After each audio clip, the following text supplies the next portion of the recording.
security guard caught a snake in our apartment complex and delivered it straight to my door. I was just about to scream when floating comments cut in. The male lead got dumped and turned back into his real form just to spy on his girlfriend, and he actually got caught? This is funny as hell. He got dumped and his girlfriend hates him. He's probably gonna cry himself to sleep. Aw, poor little snake can't curl up on his girlfriend tonight. The big black snake looked pitiful in the guard's hands. It secretly sized me up with its slit pupils. I tried holding out my hand, and the black snake stared in disbelief. 2 seconds later, it obediently rubbed its head against my fingers. The moment the guard let go, the black snake shot up from my wrist at lightning speed and wrapped around me tightly. The floating comments popped up again. Miles isn't even worried about scaring Olivia, huh? You can't blame him. 10 guards chased him halfway across the complex and hit him with their batons. Even a handsome snake man would lose his fight after that. Yeah, getting hit more than 10 times is harsh. If Miles weren't ridiculously lucky, Olivia would already be moving on to someone else. At the same time, the guard said, "Miss, you're free to keep pets, but you can't let a snake that big just wander around. You're gonna scare somebody. If I hadn't suddenly remembered seeing this snake sunbathing by your window earlier, we would have killed your pet and made a pair of boots out of it." As soon as the black snake heard that, it shuddered and dove straight down my collar. Whoa, not fair. I want Miles's point of view. Me too. Talk about turning disaster into a win. Miles seriously lucked out. I tried to soothe the snake tucked against my chest, then hurried to grab the watermelon I had just bought and handed it to the guard.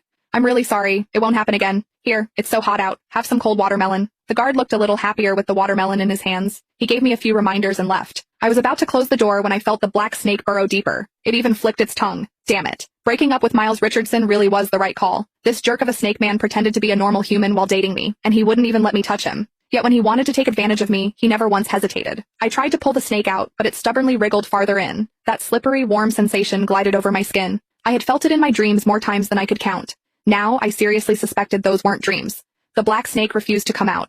In the end, I had no choice. I let it curl up against me and fall asleep. Miles can finally sleep well. Ever since breaking up with Olivia, he hasn't been able to eat or sleep. He drank himself numb until he finally couldn't take it anymore and turned back into his real form just to see her. I peeked down through my collar at the black snake nestled inside. I didn't get it. Sure, I was the one who suggested the breakup, but he agreed to it too. The reason was simple. Miles wouldn't let me touch him. Imagine dating a guy with a perfect face, long legs, and abs, just to have him tell you he didn't want to get intimate with you. For a while, I even wondered if something was wrong with him, or if he was self-conscious of his size. But every time things almost crossed the line, Miles would grit his teeth, get up, and march into the bathroom to take a cold shower, leaving me alone in the bedroom to clean up the mess. Back then, I thought he must be in love with someone else, and he was saving himself for his one true love. Because of that, Miles and I ended up in a huge blowout fight. "Miles, are you even a man? If you are, then touch me." Miles clenched his fists. A long silence passed before he finally said, "I just want to wait a little longer, until you're ready to accept it." Accept it? Accept what?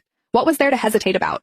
I might be a little old-fashioned, but Miles and I had been together for 4 years. We were already talking about getting married. I didn't care if some things happened sooner than planned. I tried to stay calm and told Miles, "I want this. Whatever it is, I accept it." But Miles just held his head and crouched. "Just wait a little more." I had waited 4 years. That day,